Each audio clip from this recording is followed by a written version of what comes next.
The Know Your Gear podcast. To your question, when somebody says, oh, there's latency or it just doesn't sound as good. Well, yeah. And so if your point is, if your argument is, I'm not going to make that concession, I'm going to use my Dumble amp with my Klon pedal with my 1959 Les Paul, and that's the only way I can get sound, and that's the only way I'm happy, well, then you should do that, like we talked about in the past. I've listened to more advanced players than me say that modelers cause a perceptible delay between your fingers and what you hear. So the AD conversion processing and DA conversion, I assume, whatever processing, takes a finite, if not short, time. Just wondering if that's also true with digital pedals. They may have less processing to do, but are digital pedals an issue for old school advanced players? A couple of things we're now going to talk about. So when we're talking about latency, we'll call that latency, right? I know that's not really a technical term. Latency is used a lot more for like a recording kind of thing, but latency in the concept of, you don't feel like you're getting instant, what you're putting in is not coming back instantaneously. Doesn't feel organic and intense that way. That is two things. One, your ears, your playing style, your skill set can determine how much of that you detect. In other words, some people don't detect any because they're just not good enough to know, or more importantly, they don't play anything that's so percussive or fast. If I strum a chord, there might be a little latency, but it's just going to be so small, most players aren't going to notice it. However, the more articulate you play, the more you're going to detect it. The point I always make, and I've always said this, and I'll kind of come back around to this latency thing, is I've said this many times, gear is for the musician, not the audience. The musician's job is to make the audience, have quality, right? You want to play something that sounds good to them. Your job is to sound good, play great, play good, sound good, play good, right? Entertain well, whatever you want to say. But the point is, if you get a Katana or if you get a $4,000 boutique amp, the audience isn't supposed to be able to hear the difference. They're not supposed to tell. It's not they can't. See, somebody says the audience can't. I hate it when people say the audience can't tell the difference. I have stood it. I know I'm a musician, but I have stood even when I was a musician. I know what crap sounds like. Just like you guys do. You hear it and you go, oh, that does not sound good. Everything's horrible in the mix. Everything's not, too bright. Something's too bassy. So anybody can detect it when it's not right. The point is not that the audience can't tell. The audience is the point is the audience isn't supposed to be able to tell. They're not in on it. They don't know that you've used the most organic, highly selected pedals on the planet. They are just supposed to hear good sounds. And so your job is to turn whatever you have into something that sounds pretty good at the best of your abilities, whether that's your playing abilities or your ears or whatever. So that being said, I think every time we go to this digital debate, you understand that I think most musicians, I would say the majority, I don't know for sure a percentage, I feel confident saying 70%, which is a pretty good percent, 7 out of 10. 7 out of 10 professional musicians using digital products do not so much swear they're exactly like, analog product, like tube amps or analog pedals. They just find that it fits their needs because there's more needs than just having the purest tone or the exact sound that's in your head. Sometimes, you don't want to spend 2 hours setting up your rig. Maybe you perform better and play better if you haven't spent, 2 hours moving the rig and doing sound check. Just being able to plug and play and go is just, like I said, it makes you perform better because you put less energy in that. So what I'm saying is there's concessions in this. So to your question, when somebody says, oh, there's latency or it just doesn't sound as good. Well, yeah.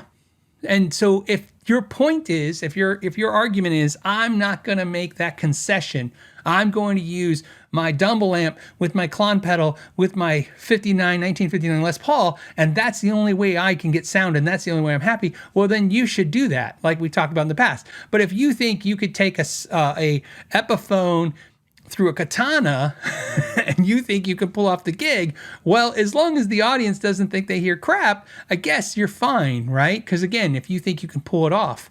And I would almost argue, in fact, I think we've all seen it. We've seen the videos of like Joe Satriani playing like a Squier through a little amp. I think we've seen Joe Bonamassa playing like an Epiphone through maybe a katana or something like that. The point is, if we give Joe Bonamassa an Epiphone through a katana and he sounds good and you say, see, it's not the gear. Well, it's not so much that it's not the gear, it's that he's really good at making things sound good, right?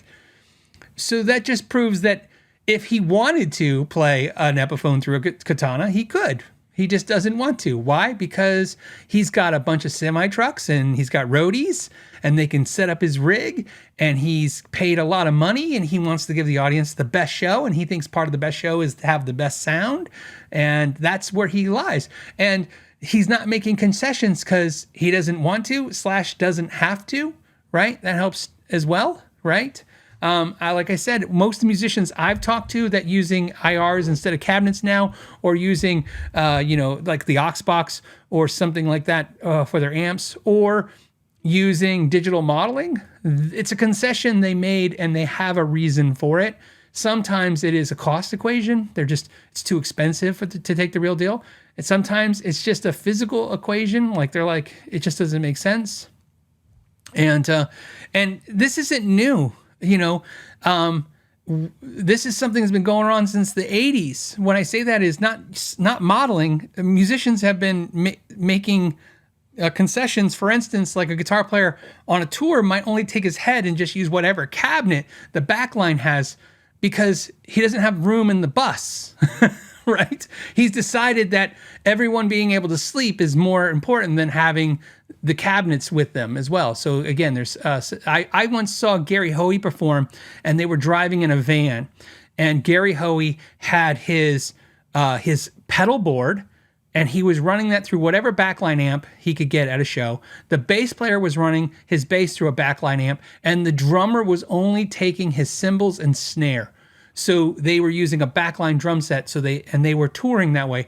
And we sat down, talked to him, and he explained that on the tour he makes so much money, and then he pays out the band and the manager, and he's got to pay the hotels and all this stuff, and that at the end of the show, when he gets back, he needs to have some money to live off of, until the next tour.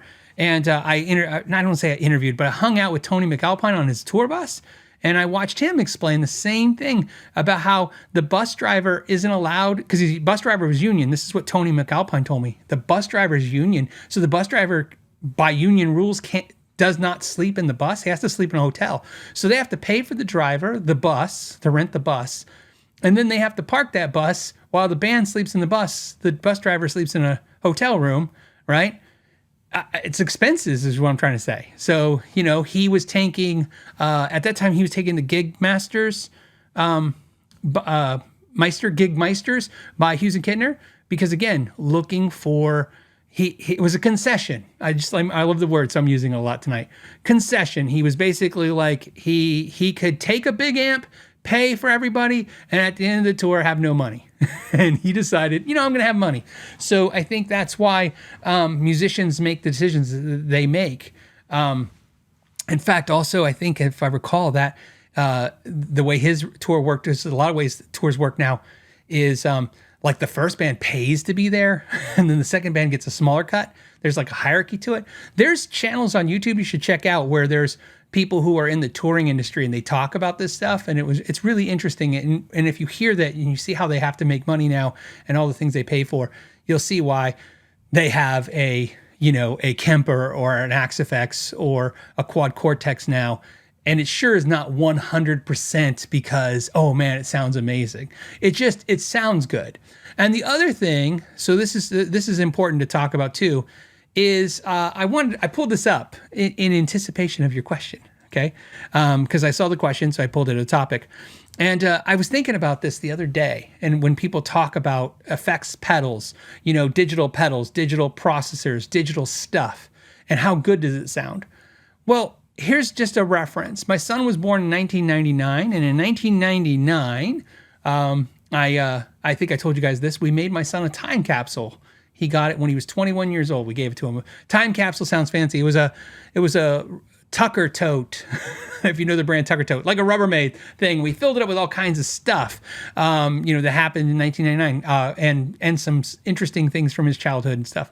Anyways, one of the things we had in there was, at the time in 1999, we went and bought our first computer at Gateway. It's you guys think saying you went to Blockbuster Videos to rent videos is an old-timey thing to say? Tell somebody that you went and bought a computer at Gateway. So anyways, the top of the line, which is, by the way, not the computer we bought, the top line computer in 1999. Ready? It had a 600 Intel Pentium 3 with 640 megabytes of RAM and a 40 gig hard drive. But by the way, you could upgrade it to 80 gigs of hard drive at the time. And it had a optical DVD ROM drive as well. That was the top of the line computer that Gateway could build for you, which cost, by the way, a fortune. All right. So what I'm getting at is 640 megabytes of RAM. And my point is that that's exactly how digital stuff works. They work like a computer. So when you look at an old Digitech or an old TC Electronics or an old Line 6, or pick your technology from 1999 or 2000 or 2005 or 1995, and you look at now. So what my point is that if there is a latency, if there's an issue, it's getting better, and it will continue to get better because it'll get cheaper to put better processing in there. I've talked about this before. One of my friends, Larry Mitchell, tours with an AXFX, and even he has to do some stuff with like reverbs. He'll run them on his Eventide H9 to offload some of the processing power. In other words, the reverbs they really suck up a lot of that processing power. So that's I guess that's my way of saying is, yes, even with today, there's latency. But it's better. What do I think when I use my Kempers and stuff? Do I hear latency and stuff? I do. I can tell. I can feel something. But the benefits outweigh the concessions, is basically what I'm saying. It's like having my effects built in, having reverbs, having it sound the way, being able to record really easy and fast. There's just a lot of things I like. But would I pick that if I had no YouTube, recordings or anything to do or anything to check out? No, I think I would probably maybe just pick one amp and play through that. So if you like this clip and you'd like to watch another one, you can click right here. And if you want to see the entire episode of the podcast, you can click right there.